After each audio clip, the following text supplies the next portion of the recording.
Well, it's a real pleasure to be here. It's an honor to have been asked to talk to such an esteemed group of folks. And my topic's pretty simple. How might we go about ending poverty?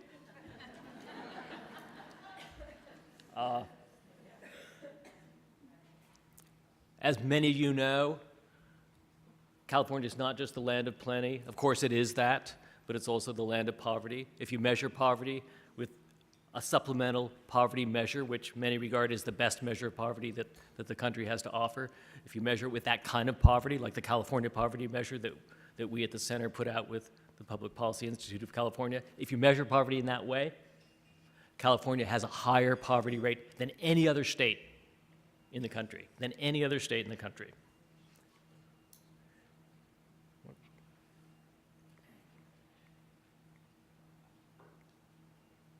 So you might think that when we do so bad at something, there'd be a major commitment. The state would be galvanized to solve this problem. And it's not like we don't have the capacity. We are also the land of plenty. We could take on this problem, and of course all of you are taking it on, but it is not considered the state's #1 problem, a problem that we have to solve, a scandal, a shame, but rather it's more people like you doing extraordinary work, but it's not seen as the problem of our time. Why is that? I think there are many reasons why, but one reason why that I submit to you, one reason why is that we think it's just too complicated, right? And so the best we can do is carry on as we do, and then also carry out more research. It's like a disease that's not yet curable, and what we want to do is look for that magic bullet by funding more and more research. It's a great thing for professors, and I'm all for that, and there's lots to be done via research, but I would submit that in fact we know what causes poverty, and it's not all that complicated, and what's complicated instead is the consequences of poverty, and we get that confused. Sources of poverty, pretty simple. Consequences of poverty, very, very complicated indeed. So one metaphor for this, just to make it crystal clear, and I suspect all of you in this room, it's like preaching to the choir, right? But just to make it crystal clear, let's think of the pollution metaphor. So let's suppose there's an upstream mill, and it releases pollution into the river, and there's a downstream city.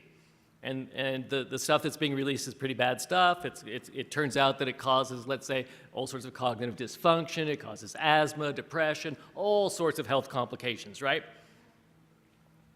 And so what do? We take the downstream approach. And so we hire epidemiologists to make sure that indeed there's a statistical relationship between the pollution and all these health consequences.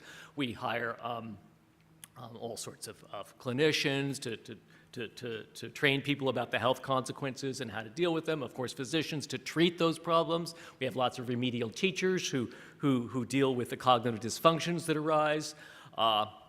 We have all sorts of social workers who disperse the benefits because now people can't be working as much. We, of course, have lots of police to deal with the fraying social fabric because people can't work. We, of course, go all in on incarceration. So that's the downstream approach. There's an alternative. There is an alternative, right? You could stop polluting.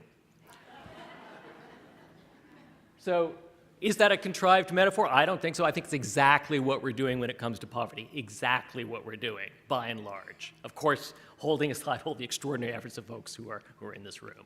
But by and large, the country's principal approach to poverty is a downstream approach. We again fund lots of social science. Again, I'm not complaining. Lots of social science to examine the problem and to establish a statistical relationship between poverty and health, for example. We have lots of clinicians who are dealing with the health problems that poverty creates. We have lots of physicians who are dealing with the health problems that poverty creates. We have lots of social workers who disperse benefits and deal with all the problems that poverty creates. We, of course, engage in lots of remedial education. We We of course go all in on hiring police to deal with the crime when you have a fraying social fabric, and again, we're all in on incarceration. There's an alternative, again, we could go upstream, and that case was already made in earlier comments today, but I think it's an important one to stress. So that's what I want to lay out here, an upstream approach. If you really wanted to take the upstream approach seriously, how might you do it? I'm going to have quite a bit of precursory discussion before I get to actually how you'll do it, because I think once I do that, it'll all be straightforward. But the precursory discussion is pretty important because we have to get this right if we're going to go all in on an upstream approach. We have to get it right. If you think about how people now understand the war on poverty, undertaken some 50 years ago, it's seen wrongly, but it's seen as a failed war. We cannot have that happen again, because it might then take another 50 years before we have another shot at it. So we absolutely must get it right. So I want to talk a little bit about different approaches that one might take within the upstream framework. So two very important backdrops. One is so obvious that I won't talk about it at all, and that's rising income inequality. Important backdrop, I'll refer to it from time to time because it's consequential, but we all know about that. There's another backdrop, though, that's less appreciated, but I would argue just as important in trying to understand how we might take on poverty in a serious and profound way. And that's what I would call rising commodification. And that's what gives rising inequality its teeth. And so I want to talk a bit about what I mean by rising commodification. So there are two ways, basically, when you're a member of a group, like a state or a country. There are two ways in which goods, services, and opportunities can be dispersed, right? It can be seen as a prerogative of your membership in that group. A right is usually how we understand that. And everyone in that group gets that good, service, or opportunity. That's the first way.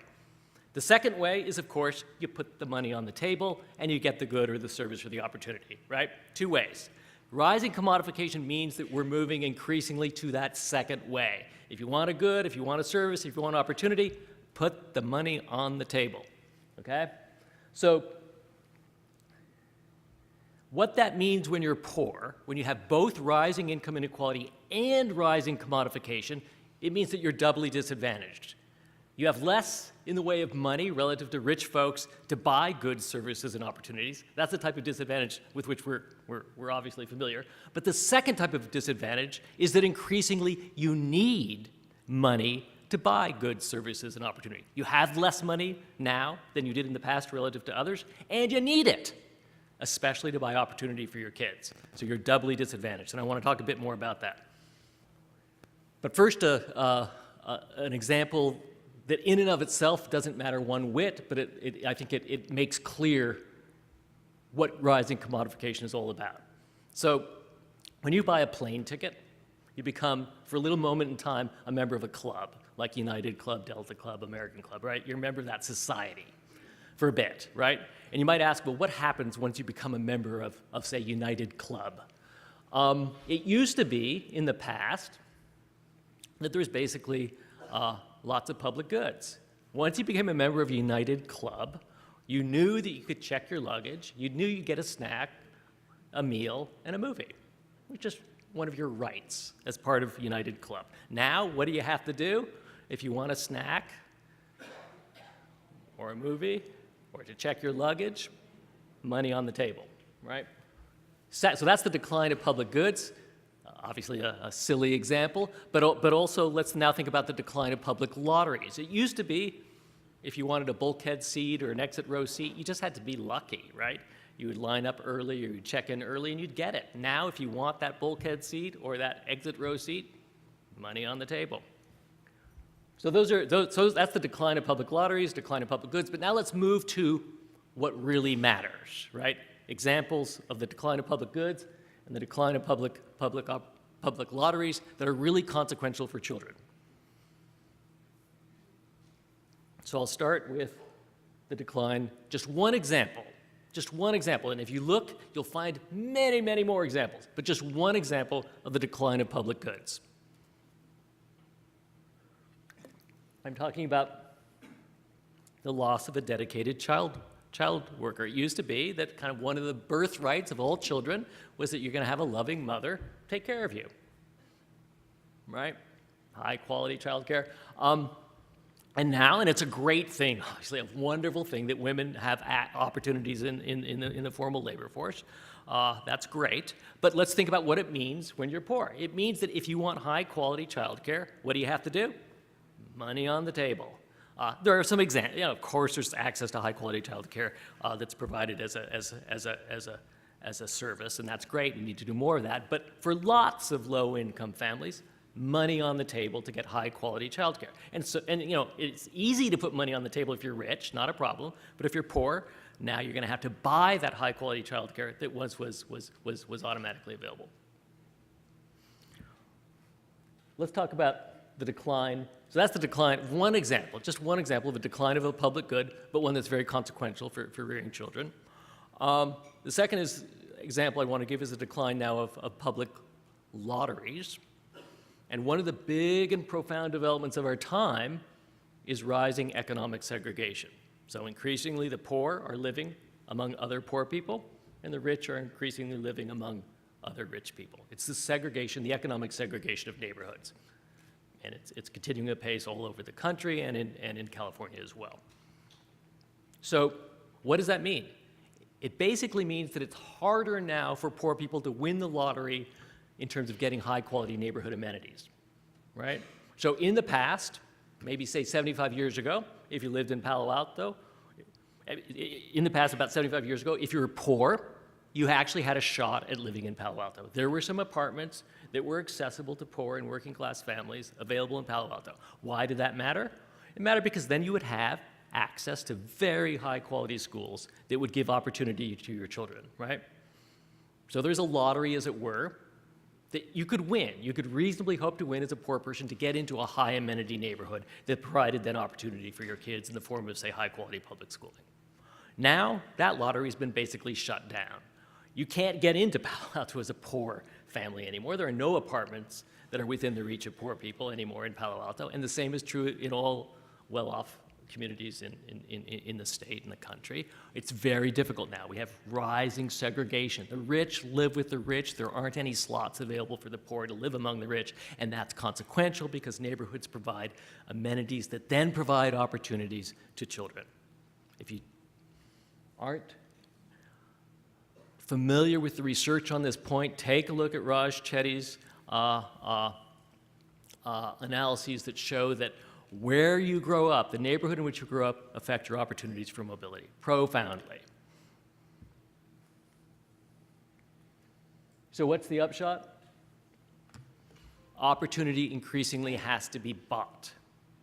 It's for sale, it's on the market, and that means that poor children are doubly disadvantaged. It's not just that their parents have less money by virtue of rising income inequality than do other parents, but increasingly they need money to buy opportunity. That's the setting in which we now live.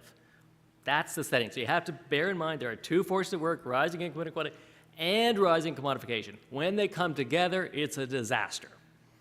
So what do you do?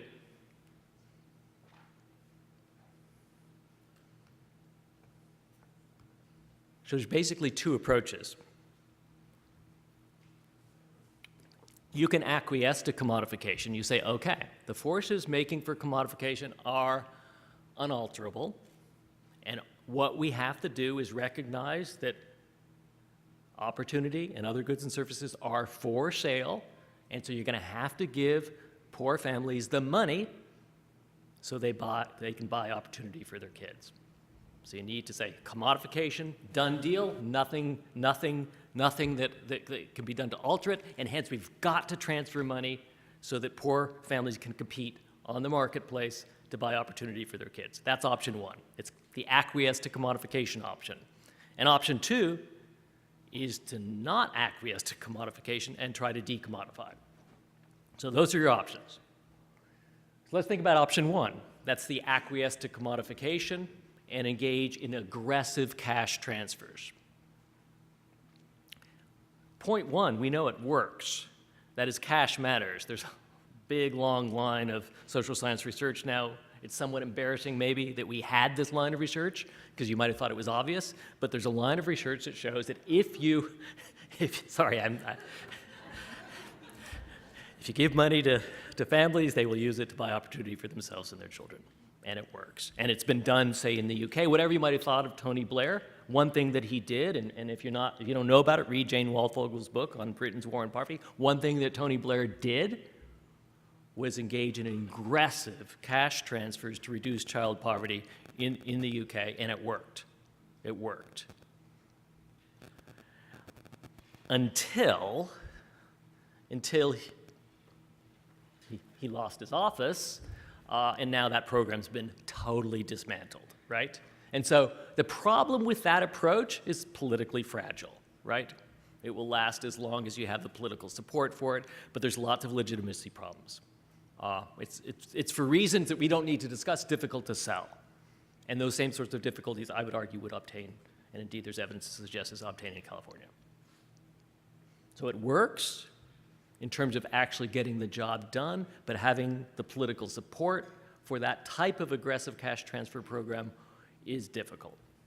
So that leaves us, I would argue, if you actually want to get the job done, to take the decommodification route. And there's really just two routes. You've got to make this decision.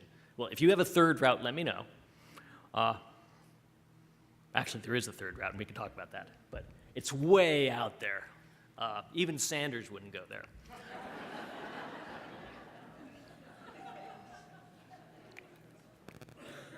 But I wouldn't mind talking about it. It's actually, well, I'll say, I think a desegregation route would be pretty amazing. But maybe two tenable options. And of those two, I would say the most tenable is decommodification. So let's talk about what that would mean. It would mean basically that we identify those junctures in which the opportunities for kids born into rich and poor families are different. So you got to first identify those key junctures where opportunity is now for sale and that those who have the money can purchase it for their kids. Identify those key junctures and then deliver directly those opportunities to poor kids because their parents can't afford them. So the basic idea here is that the marketplace is wonderful. It's great. We love the market.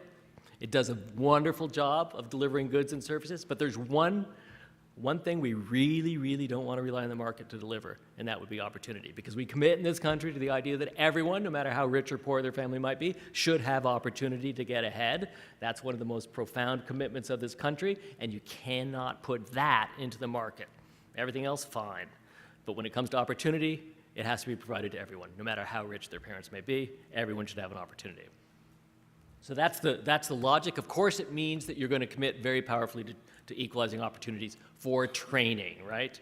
Now, everyone knows this, but I think maybe the force of the known isn't as well appreciated as it should be, because there are actually two ways in which equalizing training opportunities can do very good work indeed. The first way, which is well known, and it's shown there in the chart, is that if you are in poverty, you're much more if you don't have a college education or don't have a high school education, you're much more likely to be in poverty. So if we can get more people who are highly educated, who are highly trained, either through college or vocational education, if we can get more people into that sector, that highly trained sector, they're much less likely to be in poverty. And we'll reduce the poverty rate that way, the direct way. Very important, and everyone understands that. But there's a second indirect way that's very important too, and our simulations bear this out at the center. So when you train more people in a high quality way, either vocational or high school or college training, it's not just that the people who are trained benefit, but those who aren't trained are now competing with far fewer folks. We have in effect a reserve army of labor, to use the Marxian term, we have a reserve army of labor at the bottom of the distribution that's competing for a relatively small number of jobs, of low-wage jobs. What does that do? It drives wages down because employers have so many people from which to choose. And of course, it means unemployment is extremely high within that sector. There are far more workers competing for a small pool of low-wage jobs than we would like. So we need to siphon some of those workers off, give them opportunities to get trained in various ways, Great for those folks, but those who are still left behind also are better off because now they're competing among far fewer folks. Wages won't be pushed down nearly as much as they are now, and unemployment won't be nearly as high as it is now. So it's great even for those people who don't take advantage of these opportunities. There's two ways in which increasing access to training opportunities therefore works to fight poverty. Two ways, and in conjunction, they're very powerful. So what then would one do?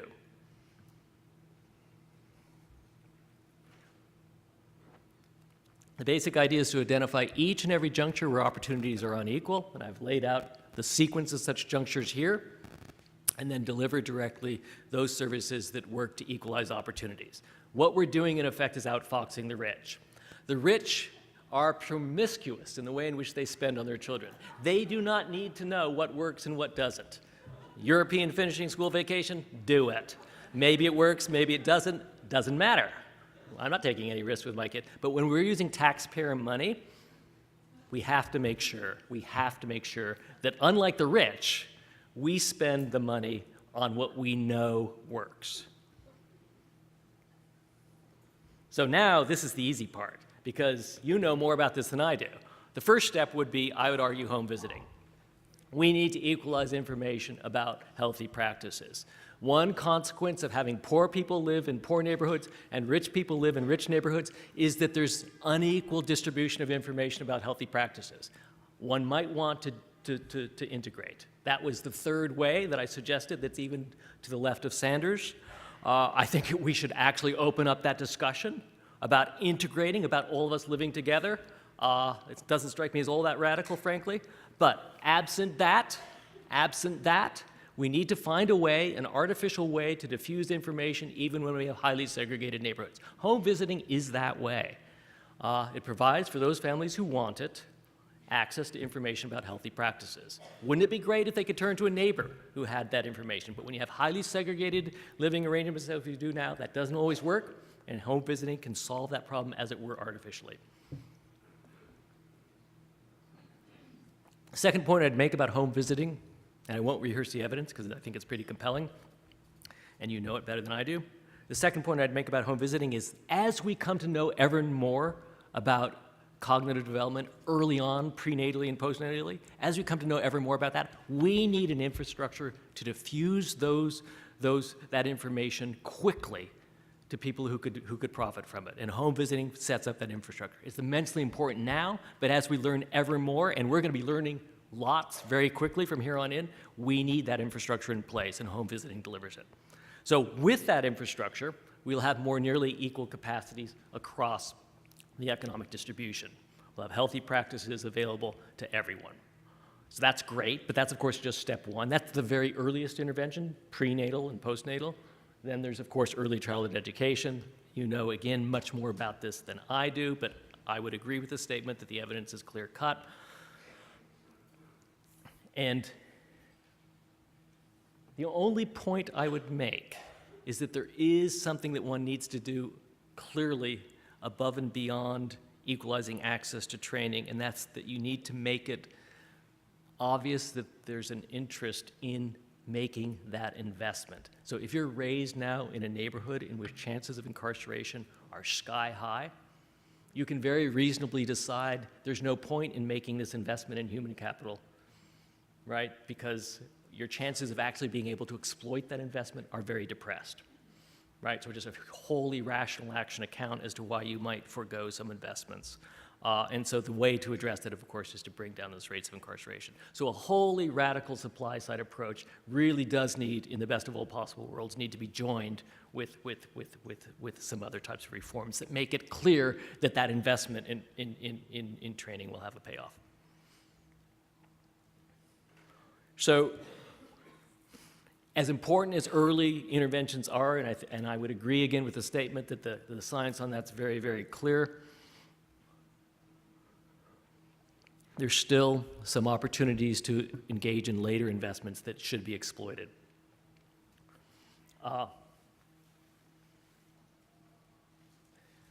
And again, I want to just, I don't have time to engage in a protracted discussion of some of the other later junctures in the life course where there's a payoff to an intervention. I'm just going to give you one example from my colleague's work at Stanford, Carolyn Hawksby, who shows that if you provide information to poor kids who are very talented, poor kids who have high test scores and high grades, if you provide information to them about the kinds of colleges to which they would likely be admitted and the sorts of financial aid that they would get if they were admitted, if you just provide that information, a simple information intervention, if you provide that, you can raise the rates of those kids attending the types of colleges that best exploit their talents. So you need, again, to create artificial communities, right, through these kinds of information interventions that provide kids with information that they wouldn't otherwise get by virtue of the highly segregated world in which we live. I'll skip that one. I'll skip that. Well, maybe not. I have 8 minutes, right? I can do this. So we were asked by several folks to put together, at the center, we were asked to put together an evidence-backed plan that identifies those junctures in which opportunities are not equally distributed and lay out the evidence for the types of programs that would address those unequal opportunities. We sought to do so.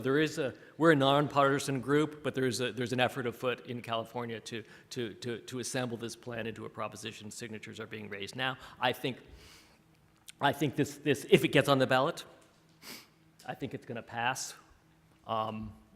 This is an argument as a citizen, not as a director of the center. We're a nonpartisan center, but as a citizen, I do have the view that it will pass because it's politically viable. Why? Because it focuses on decommodifying opportunities rather than cash transfers, which are seen as problematic in the context of our sorts of political sensibilities. It's consistent with our core values, our commitment to equal opportunity. It's one of the most important values in the country, and this plan is all about nothing more than equalizing opportunities. It will bring about a substantial reduction in poverty because it treats it at the right scale.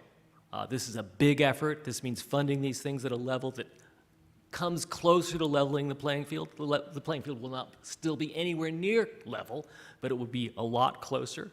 And I think a lot of the problems with our efforts now is we're just not operating at the right scale. We need to ramp up that scale profoundly. And this initiative comes closer to doing just that. It will lead to a permanent reduction in poverty. We've done a lot of simulations on this, and it will be a permanent, substantial reduction in poverty because we're treating the problem at its source. It's going to be an economy growing reform. We're ramping up human capital investments. The overall output will increase. If you want just more output, you should want to do this. Quite aside from the distribution of that output across the income distribution, just more output.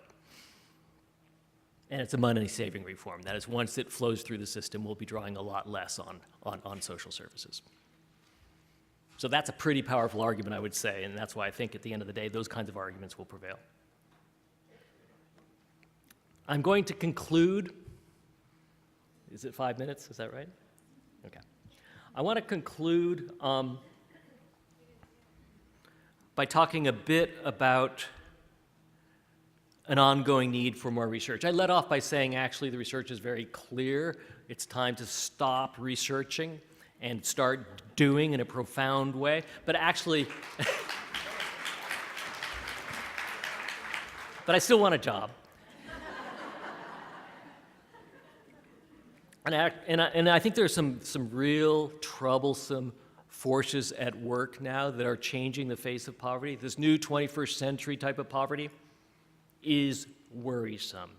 Anyone who looks at the prime age employment rate and sees how it's going down, down, down has to be chilled.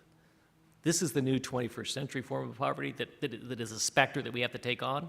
It's one that means that we need to continue doing research to figure out how we're going to take on this new form of poverty. So we have to get this infrastructure in place of the sort that I just laid out, but it's going to have to be continuously changed and revised and remodeled as these new forces come into play. And so there is still a need for monitoring, evaluation, and research. And I want to lay out how we can do that for the 21st century to make sure that we can stay ahead of these forces that are very, very worrisome. So one thing that we're doing at Stanford is setting up a new poverty and technology lab. I think a lot of the problems that we're going to be seeing in the 21st century are technology-driven.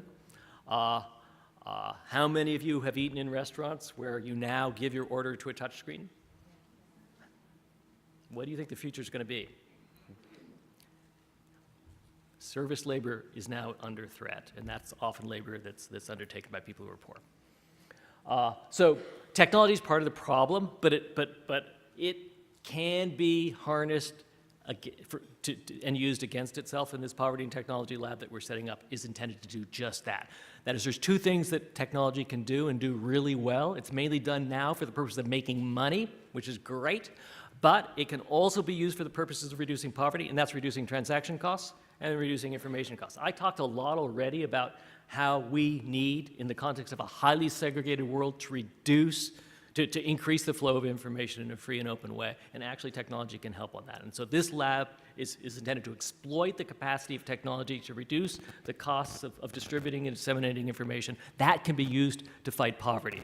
And so this lab will be all about making that happen, turning technology against itself by exploiting the capacity of technology to reduce information costs. In effect, create artificial neighborhoods, right? That's what it can do. And so if we have to, it's a second best choice to live in a highly segregated world. Let's hope we can go beyond that, but before we get there, we can use technology to reduce the negative effects of information costs.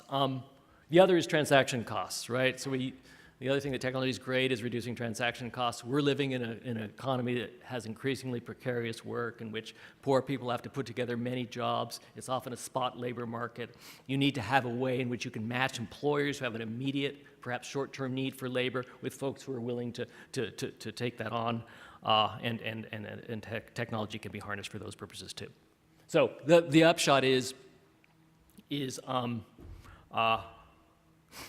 we need to reclaim in California our mantle of being a state that's committed to innovation and taking on the key social problems of our time, and we can do that by using technology as a force for good as well as a poverty-generating force. And there's lots of other stuff we're doing to make it possible to, for example, test the interventions that are built within the context of this lab by creating a set of poverty observatories throughout the country that make it possible to, in a very quick way, test, retest, and get the product out and help poor people quickly in a way that's based on the evidence. And then thirdly, we need to build a better quantitative administrative database that makes it possible to carry out program evaluation in a quick, rapid, and cost-effective way, and we're working on that front too. And I'll leave it at that. Thank you very much.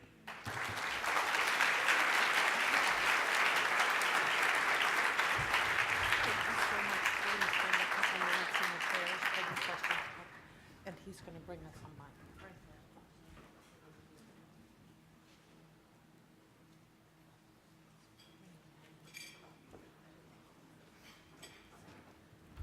Let's give David another round of applause.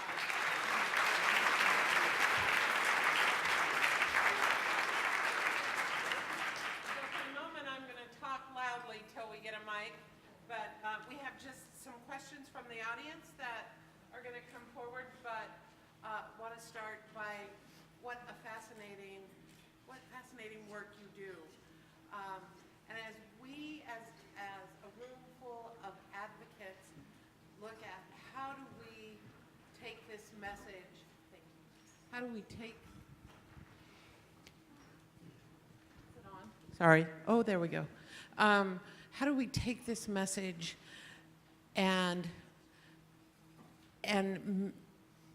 I don't want to say simplify, but I do want to say simplify. So when we're talking to policymakers and leaders, what are the key points that we should emphasize and take to the Capitol and beyond to really work on this area, on this policy area?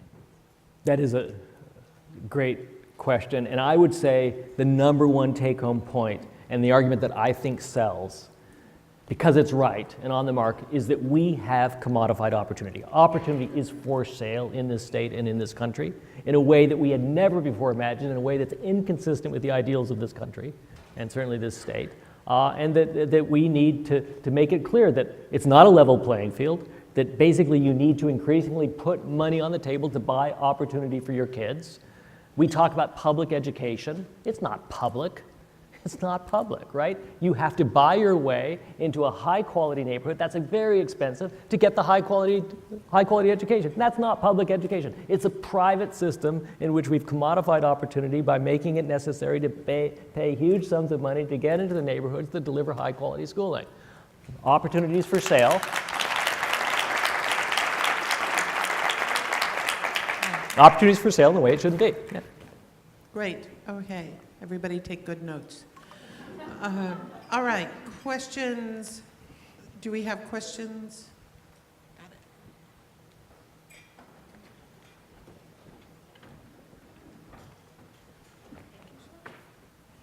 Okay. All right.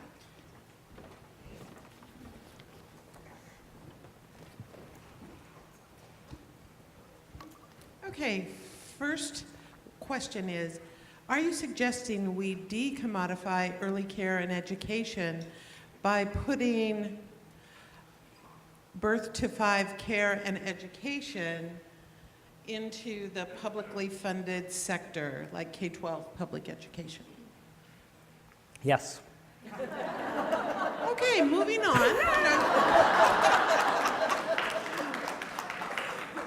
Anything else you want to say? No, okay. You said be simple. Yeah, straightforward. All right, good.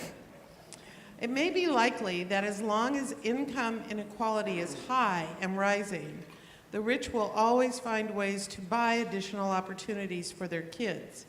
In that way, would you say commodification is a direct result of income incentive, I'm not quite sure what that word is, and if so, what can you do to stop the cycle? Incentivize, I think, is income incentivizing. Yeah.